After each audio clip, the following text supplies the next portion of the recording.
Nabisto ang mahigit 100 bloke ng hinihinang shabu sa isang bahay sa Imos, Cavite. Tinatayang nasa mahigit 700 million pesos ang halaga nito. 2 ang naaresto. Hindi sila nagbigay ng pahayag. Inaalam pa kung may mas malaki pang personalidad na sangkot. Inaresto o sumuko? Magkaiba ang bersyon ng PNP at DILG at ng kampo ni Pastor Apollo Kibuloy tungkol sa kung paano napasa kamay ng mga otoridad ang leader ng Kingdom of Jesus Christ. Nasa PNP Custodial Center ngayon si Kibuloy pero hihilingin daw ng kanyang kampo na alisin doon ng pastor. Kung bakit, sa report ni June Veneracion. Matapos ang ilang buwang pagtugis na humantong sa paglulukog sa Kingdom of Jesus Christ compound, napasa kamay na ng mga otoridad si Pastor Apollo Kibuloy na wanted para sa mga kasong child abuse, sexual abuse at human trafficking. Mula Davao, inilipad sakay ng C-130 sina Kibuloy at 4 na iba pang kapwa-akusado kagabi. Paglapag sa Villamor Air Base, dinala si Kibuloy sa PNP Custodial Center sa Camp Crame kung saan isinilbi ang arrest warrant sa kanila.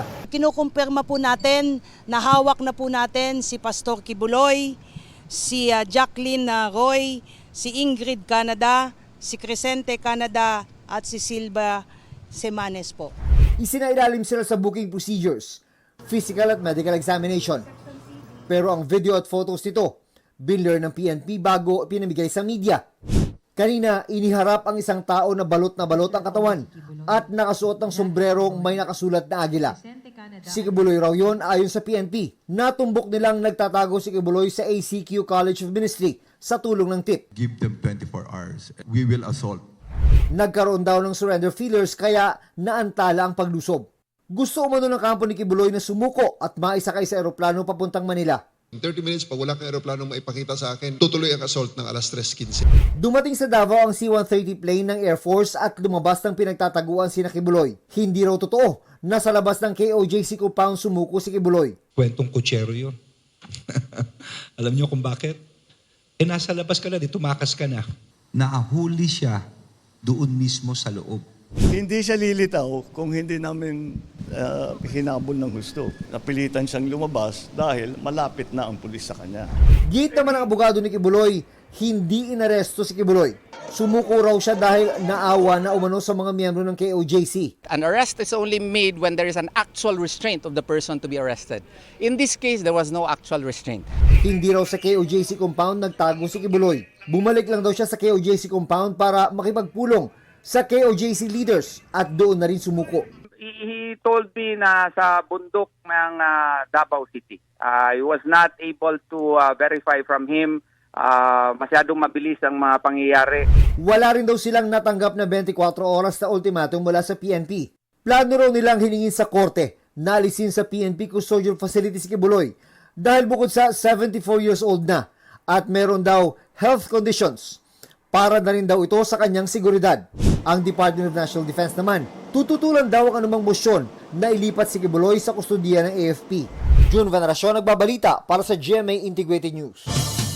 Ibinalik na raw sa mga korte ang arrest warrant para kay Pastor Apollo Kibuloy at sa kanyang kapwa-akusado.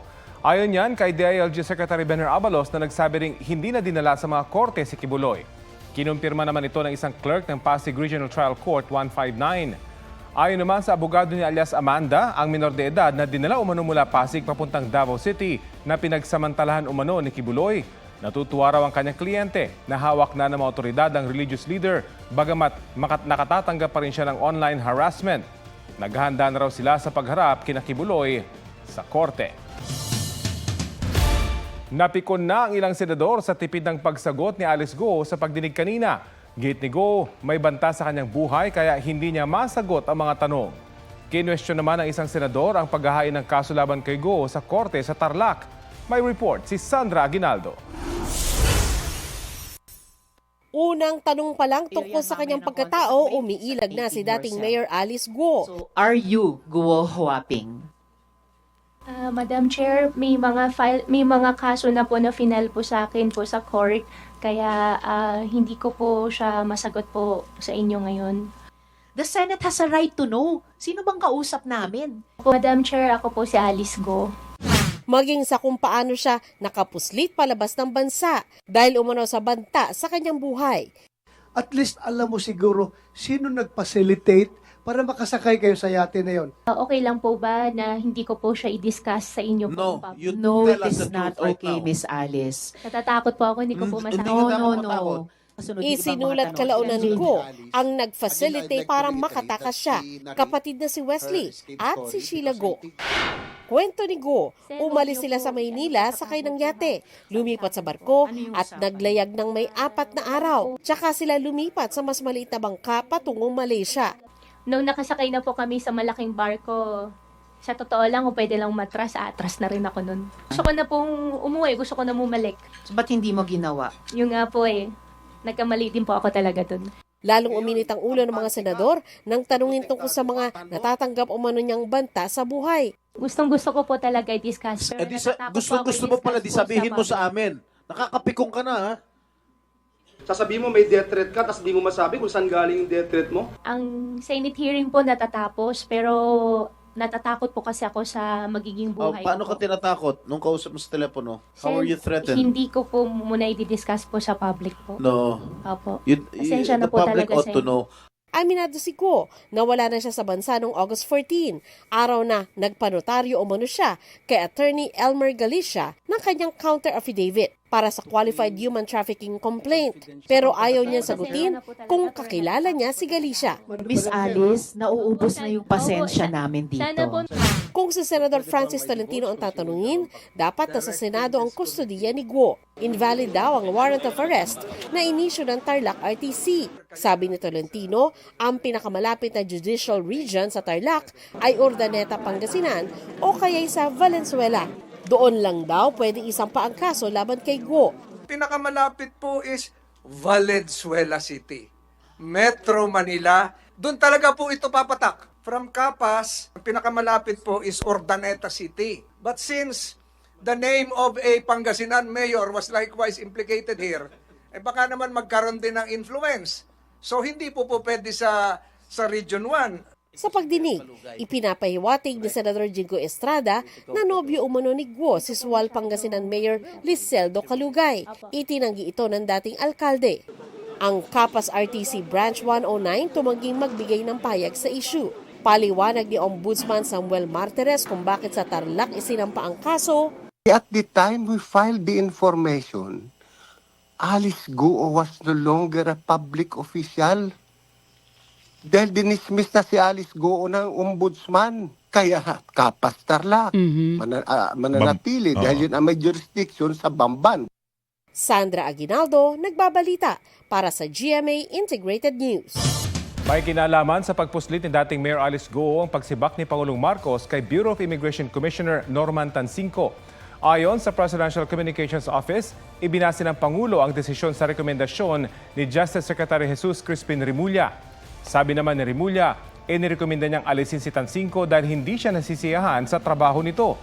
Bukod sa issue ng pag-alis ni Go, naging problema rin daw ni Remulla ang issuance ng mga work visa na ilang beses na ron niya ang pinuna. Pero wala raw ginawa rito si Tansinco.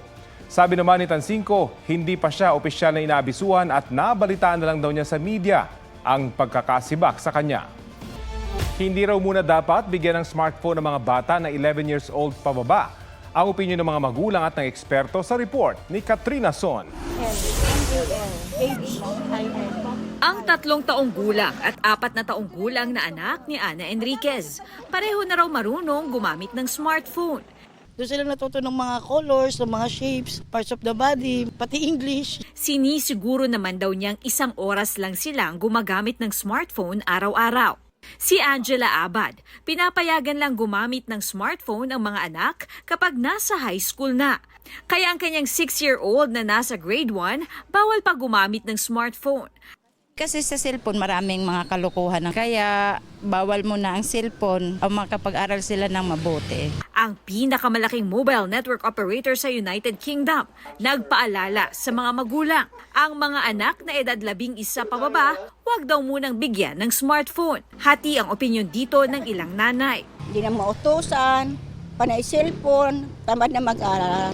Okay lang naman siya mga 2 years old and above. Kasi hindi ko naman siya tinuturuan mag-English. Natututo siya mag-English. Paliwanag ng isang developmental and behavioral pediatrician.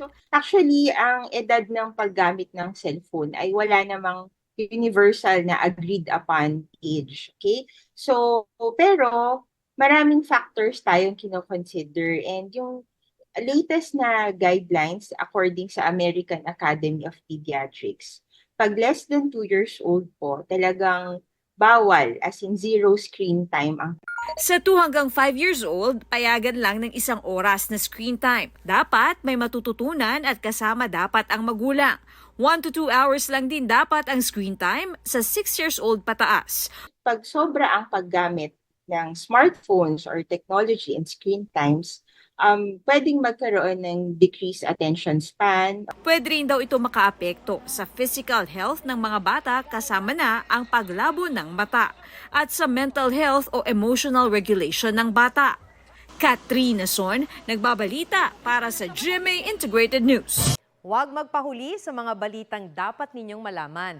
Mag-subscribe sa GMA Integrated News sa YouTube. Sa mga kapuso abroad, subaybayan nyo kami sa GMA Pinoy TV at sa www.gmanews.tv.